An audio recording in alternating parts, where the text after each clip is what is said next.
So in our final talk today, we are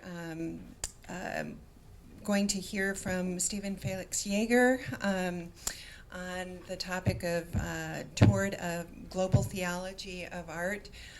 In a sense, we've moved to a consideration of something that was introduced in Jorge Sebastiano Lozano's paper, how the community of faith can it or cannot engage effectively with contemporary art, as we see works of art, that move into that kind of context, and how can each of these arenas actually feed one another and nurture one another in some distinctive ways.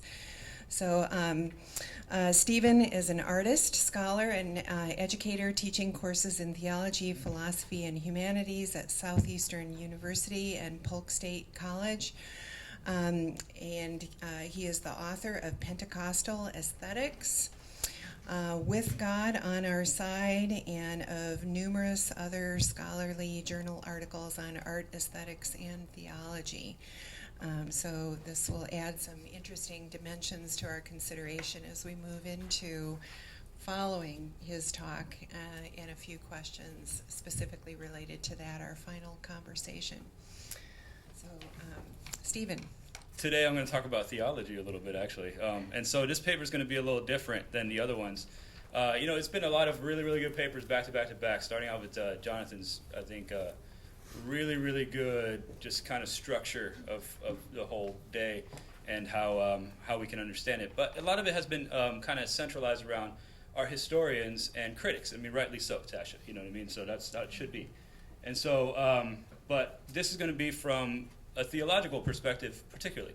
And Linda did mention one time that, these theological perspectives are differently, so how are they going to look from different perspectives? And so I come from a Pentecostal charismatic perspective of renewal.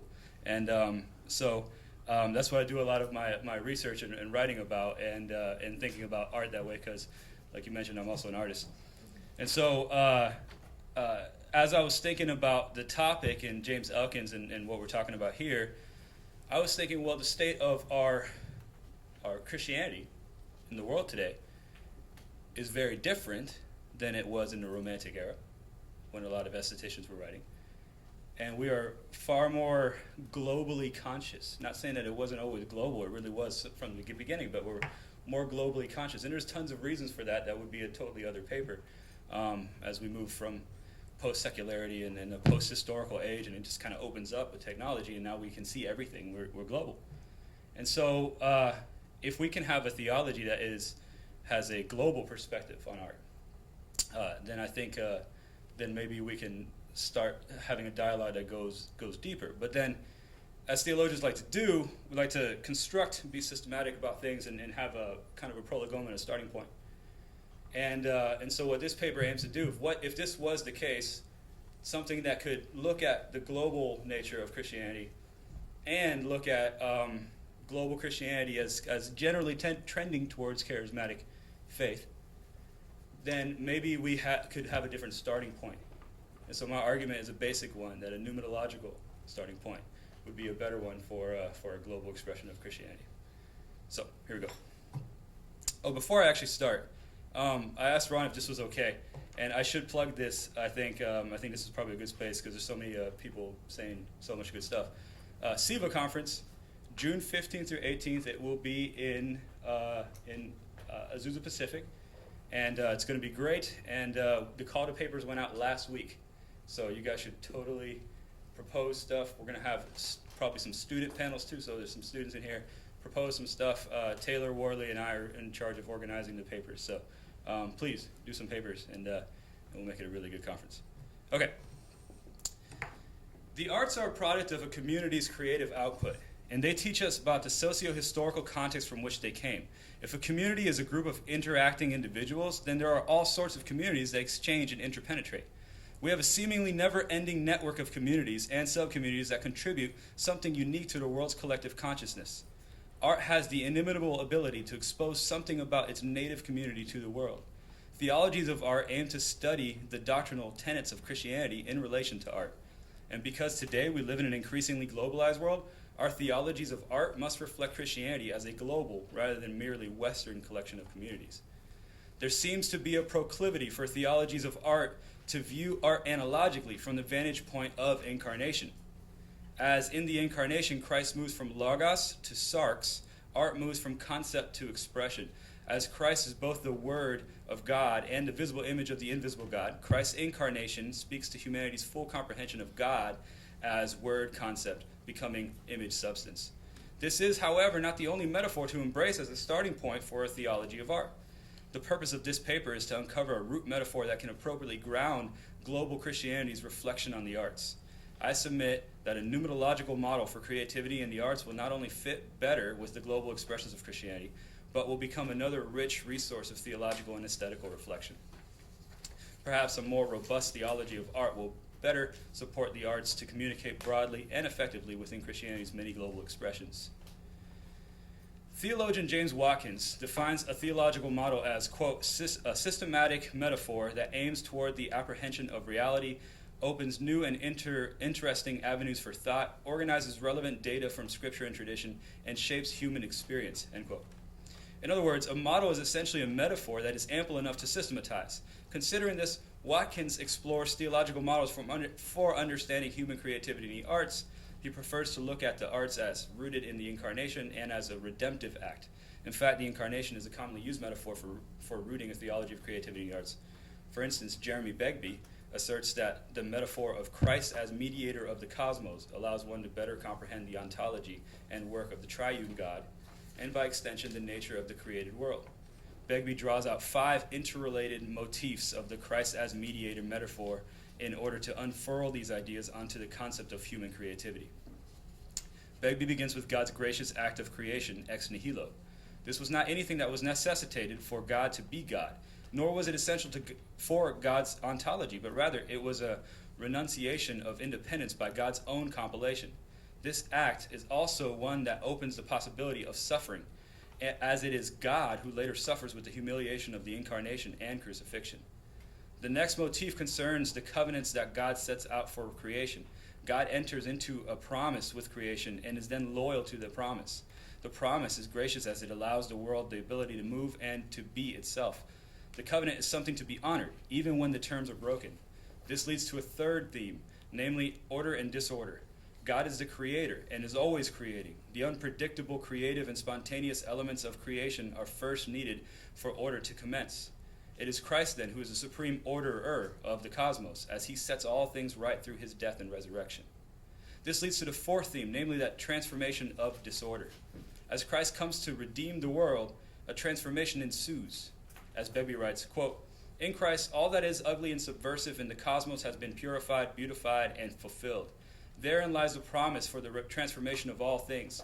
Like our bodies, which will be changed in resurrection from physical to spiritual bodies, while still remaining bodies, creation will be remade by the God who promises never to let go, end quote. This motif draws out themes of Christ's redemption of the individual and the cosmos, as will be seen in the eschaton. Finally, Begbie's fifth motif addresses the humanity of Christ. Here Begbie asserts that Christ is the telos of humanity. Jesus is the God-man who, by his ascension, embodies the consequence of a redeemed created reality. This is possible because Christ is the mediator of creation, just as he is God over creation. Begbie writes, quote, the one who has put all things under his feet is none other than the one who has borne the full weight of the world's evil as man, end quote. These 5 motifs frame a robust doctrine of creation that not only honors the themes of God as the originator of all things, but also shows God as mediator, in that God is involved throughout the world's history. Creation is not separated from the incarnation, but rather they are linked. Eschatology is also not separated from creation, but also tied to God's work through the incarnate Christ. When looking at creation theologically, Christ's mediation is resolute and cannot be avoided. Begbie is then able to draw out from the Christ as mediator metaphor what human creativity in Christ should look like. For Begbie, humans are called to be priests of creation, articulating God's good work. As God draws all things back to God's self through Christ, it is our task to share in God's creative purposes. Our creativity will echo and function within God's creation as we respect, develop, and redeem God's creation in a communion with each other and the triune God. That sounds a little functional imago Dei, but that's Begbie's view. That's not mine particularly, but I like Begbie a lot. Just want to point that out real quick. Like Begbie, Watkins also begins with creation, claiming that creation and the incarnation are inseparable as biblical motifs. So a robust doctrine of creation will include thoughts on redemption. As such, Watkins grasps onto the root metaphor of incarnation as a redemptive act, but prefers the sacrificial offering model for theological reflection on creativity. In this model, the artist should respect the materials, traditions, and communities of which he or she creates. This is because the artist is acutely aware that his or her creation is an extension of God's foundational creation. Christ as mediator anticipates a creaturely response in the process of creation. Redemption is thus present at the core of creation, as the act of creation was always intended to be a sort of collaboration with the created order. Through redemption, Christ identifies with his creation and requires a response from the world in order to bring God's work to completion. This is an invitation to participate and collaborate with God, with Christ in his eschatological efforts. In this way, we are not only trying to create as God creates, but also to create with God as creation is being redeemed. Watkins' model therefore helps us align a creational approach to the human aspect of creativity, arguing that it was God's intention to draw out creativity from God's own creation. These views are certainly fruitful for understanding God, creation, and creativity, but they lack a developed appropriation of the Spirit's role in creativity. A pneumatological emphasis on creativity in the arts is not only essential for a global perspective of the arts, but will also open new avenues of theological study, particularly as the Spirit concerns embodied spirituality, universality, and community. Since God is Trinitarian, and every act of creation is a Trinitarian rather than a binitarian or individual act, we must account for the Spirit's role in creation and see how it extends out to human creativity. To miss this is to miss the very nature of the creative God who works in community to bring about the cosmos. So towards a pneumatological model. At once the world is more varied and populous, yet we have more intimate knowledge of cultural diversity. Our global population has doubled since the 1970s. We currently sit at 7.3 billion people around the world and are projected to hit 10 billion by 2062. Modern medicine, technological advancements, and increased birth rates among the majority world account for this rapid growth in population. At the same time, we are more sensitive to what's going on around the world due to advances in telecommunications. And while Christianity has been a decentralized religion since the first century, the West has at times been oblivious to the diverse expressions of the faith around the world. Today, for instance, Christianity has moved predominantly to the global South. Christianity as a whole is growing, but not because of Western Christians' mainstays of Europe and North America. Christianity is growing in Africa, Asia, and Latin America. In particular, a charismatic Christianity is growing, expanding amongst impoverished people groups. Although the numbers are debated, Alan Anderson states that Pentecostalism has been for some time and remains the fastest growing movement in Christianity today. Consequently, world Christianity today has taken on a charismatic and experiential spirituality and resonates better with a pneumatocentric theology. In his book, Discerning the Spirits, Amos Yong argues for a pneumatological theology of religions in order to evade a Christological impasse. The particularity of Christ leaves little room for one to navigate how the Word and Spirit mediate the gift of salvation from the Father. When starting with Christ, the debates over the extent of salvation lead to some form of exclusivism or pluralism, while inclusivism attempts to bridge the gap. On that account, Yong considers a pneumatological approach in an effort to answer some difficult questions raised by contemporary religious pluralism. Yong writes, quote, the perennial problem for Christian theology of religions has been how the affirmation of divine presence in the universe of human religiousness can be compatible with the affirmation of salvation through the particular person of Christ, end quote. Yong proposes that we not begin our theology of religions with a Christological focus, only to end up at an impasse. Instead, we ought to begin with the Spirit, who is universal. Then we can assess both the Spirit and Christ in a broader Trinitarian context. In the same vein, our theological model for creativity in the arts should begin with the Spirit rather than Christ, so as to avoid a Christological impasse. Beginning with the Spirit allows for a theology of art that accounts for both the charismatic Christianity around the world and the Spirit's work in other faiths and traditions.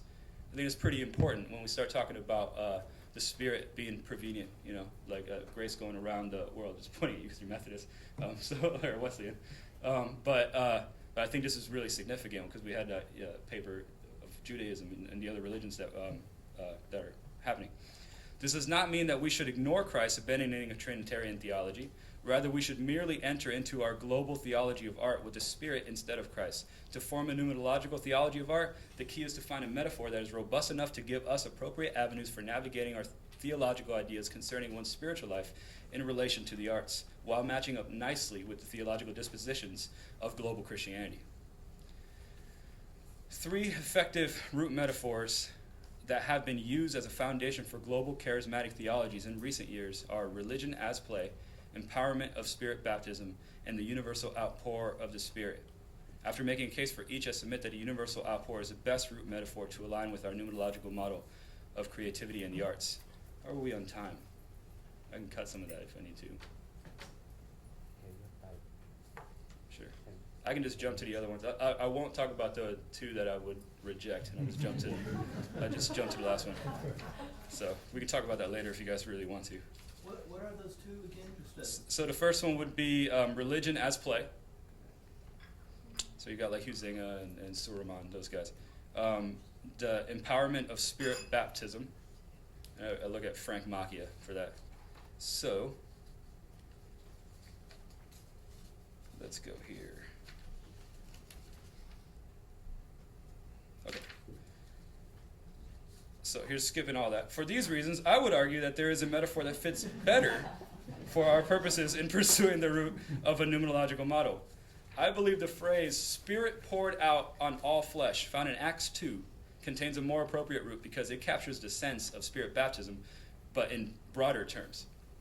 In his book, The Spirit Poured Out on All Flesh, Young adopts the universal outpour motif as a starting point for his Pentecostal theology.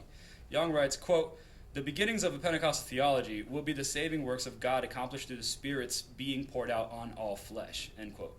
This also should be the basis for a global theology. Acts 2 recounts the birth of the church on the day of Pentecost. The Spirit came upon all the faithful in the upper room like a rushing wind and imparted the gift of tongues, xenolalia, to all of those present.